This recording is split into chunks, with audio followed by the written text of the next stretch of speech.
नमस्कार दोस्तों, आज हम आपको अपनी इस पोस्ट में उत्तराखंड के एक शक्तिशाली देवता गोलू देवता की कहानी के बारे में बताएंगे।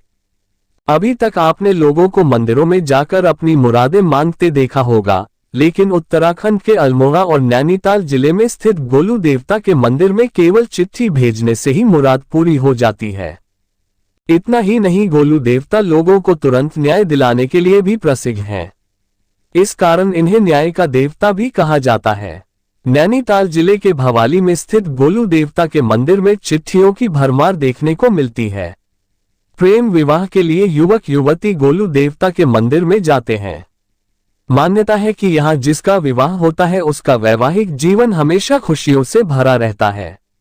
गोलू देवता की कहानी। गोलू देवता या भगवान गोलू उत्तराखंड राज्य के कुमाऊं क्षेत्र की प्रसिद्ध पौराणिक देवता है। अल्मोड़ा स्थित गोलू देवता का चितई मंदिर बिनसर वन्य जीवन अभयारण्य से 4 किमी दूर और अल्मोड़ा से 10 किमी दूर है। मूल रूप से गोलू देवता को गौर भैरव शिव के अवतार के रूप में माना जाता है। कहा जाता है कि वह कत्यूरी के राजा झाल राय और कलिद्रा की बहादुर संतान थे। ऐतिहासिक रूप से गोलू देवता का मूल स्थान चंपावत में स्वीकार किया गया है। एक अन्य कहानी के मुताबिक गोलू देवता चंद राजा बाज बहादुर 1638-1678 की सेना के एक जनरल थे और किसी युद्ध में वीरता प्रदर्शित करते हुए उनकी मृत्यु हो गई थी। उनके सम्मान में ही अल्मोड़ा में चितई मंदिर की स्थापना की गई। चमोली में गोलू देवता को कुल देवता के रूप में पूजा जाता है। चमोली में 9 दिन के लिए गोलू देवता की विशेष पूजा की जाती है। इन्हें गौरील देवता के रूप में भी जाना जाता है।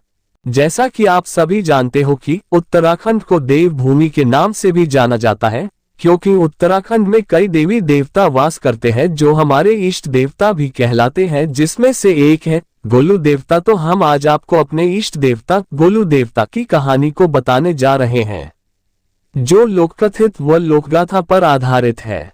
बहुत साल पहले ग्वालियर कोट चंपावत में झालुराय का राज था। उनकी 7 रानियां थी। राज्य में चारों ओर खुशहाली थी। राजा अपनी प्रजा का हर समय ध्यान रखता था। हर तरफ खुशहाली होते हुए भी राज्य में एक कमी थी। वो कमी थी कि राजा की 7 रानियां होते हुए भी उनका कोई पुत्र नहीं था। इस वजह से राजा हर वक्त दुखी रहने लगा। सोचने लगा कि मेरा वंश आगे कैसे बढ़ेगा। एक दिन राजा को लगा कि राज्य ज्योतिष से परामर्श लिया जाए। राजा परामर्श लेने के लिए ज्योतिष के पास गया और अपनी व्यथा सुनाई। राजा की बात सुनकर ज्योतिषी ने सुझाव दिया कि आप भैरव महाराज को प्रसन्न करें, आपको अवश्य ही संतान सुख प्राप्त होगा।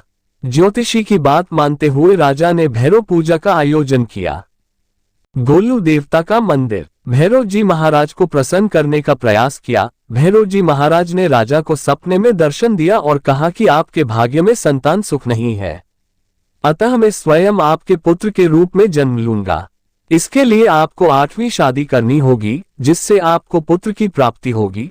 जब राजा सुबह उठा, बहुत प्रसन्न हुआ और अपनी 8वीं रानी की तलाश में लग गया। एक दिन राजा शिकार के लिए जंगल की ओर निकला। शिकार को दूरते दूरते बहुत दूर निकल गया। जब राजा को पानी की प्यास लगी तो राजा ने सैनिकों को पानी लाने भेज। बहुत देर होने पर जब कोई सैनिक नहीं आया तो राजा स्वयं पानी की तलाश में निकल पड़ा। पानी ढूंढते हुआ राजा को एक तालाब नजर आया। जब राजा तालाब के पास पहुंच तो देखता है कि उसके सैनिक मूर्छित अवस्था में तालाब के किनारे पड़े हुए हैं। उसके बाद राजा स्वयं ही पानी के लिए हाथ तालाब की ओर बढ़ता है कि अचानक आवाज आती है, ये तालाब मेरा है, यदि आपने मेरी बात नहीं मानी तो आपका भी वही हाल होगा जो इन सैनिकों का हुआ है। राजा ने जब सामने देखा तो एक बहुत सुंदर नारी खड़ी थी। राजा ने उस नारी कहा कि मैं शिकार के लिए जंगल की ओर निकला था और शिकार करते करते बहुत दूर निकल गया। जब पानी की प्यास लगी तो मैंने सैनिकों को पानी लेने के लिए भेजा। राजा ने परिचय देते हुए कहा कि मैं चंपावत का राजा झालुराय हूं। तब उस नारी ने कहा कि मैं पंचदेव देवताओं की बाहें कलिंगा हूं। अगर आप राजा हैं तो बलशाली भी होंगे। जरा उन 2 लड़ते हुए भैंसों को छुड़ाओ, तब मैं मानूंगी कि आप गढ़ी चंपावत के राजा हैं।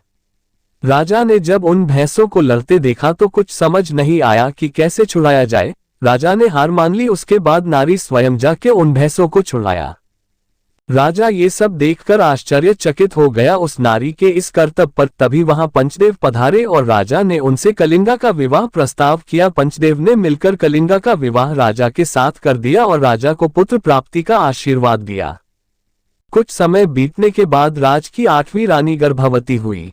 ये बात राजा की दूसरी रानी को पसंद नहीं आई। रानियों ने सोचा कि यदि इसका पुत्र हो गया तो हमारा मान कम हो जाएगा और राजा भी हमसे अधिक प्रेम इससे ही करेगा। रानियों ने योजना बनाई कि उस रानी के पुत्र को जन्म लेते ही मार देंगे।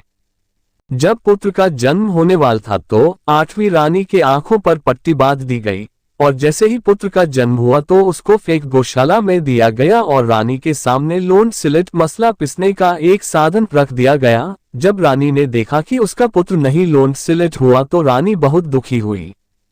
उस बच्चे को गौशाला में फेंकने के बाद भी वह जिंदा था। सातों रानियों ने फिर उसे एक बक्से में बंद करके नदी में फेंक दिया। बक्सा नदी में तैरता हुआ एक मछुआरे के जाल में फंस गया। जब मछुआरे ने बक्सा खोला तो उसमें एक प्यारा बच्चा था। वह उस बच्चे को घर ले आया और उसका पालन पोषण किया। मछुआरे ने उस बालक को एक कांट लकड़ी का घोड़ा दिया। बालक उस घोड़े को रोज पानी पिलाने के लिए नदी पर लेके जाता था। उसी नदी पर राजा की सातों रानियां भी आया करती थी। बालक जब घोड़े को पानी पिलाता तो रानी कहती थी कि कहीं काठ का घोड़ा भी पानी पीता है क्या। इस पर बालक का जवाब होता, क्या कभी औरत से भी लोड सिलट जन्म लेता है क्या। ऐसा कहते ही रानियों चुप हो जाती। ये बात जब 8वीं रानी को पता चली तो रानी बालक से मिलने नदी पर गई। हर रोज की तरह वही हुआ। बालक आया और अपने घोड़े को पानी पिलाने लग गया। सातों रानी ने भी वही कहा कि काठ का घोड़ा भी पानी पीता है क्या। बालक ने कहा, क्या कभी औरत से भी लोड सिलट जन्म लेता है। ये बात कहते ही 8वीं रानी बोली, तुम ऐसा क्यों कह रहे हो। बालक ने रानी को पूरी बात बताई कि किस तरह मुझे मारने की कोशिश की गई। ये बात जब राजा को पता चली तो राजा ने सातों रानियों को फांसी देने का हुक्म दे दिया। वह बालक बड़ा होकर एक न्यायप्रिय राजा बना और आज भी उन्हें भगवान के रूप में पूजा जाता है। जय गोलजीव देवता।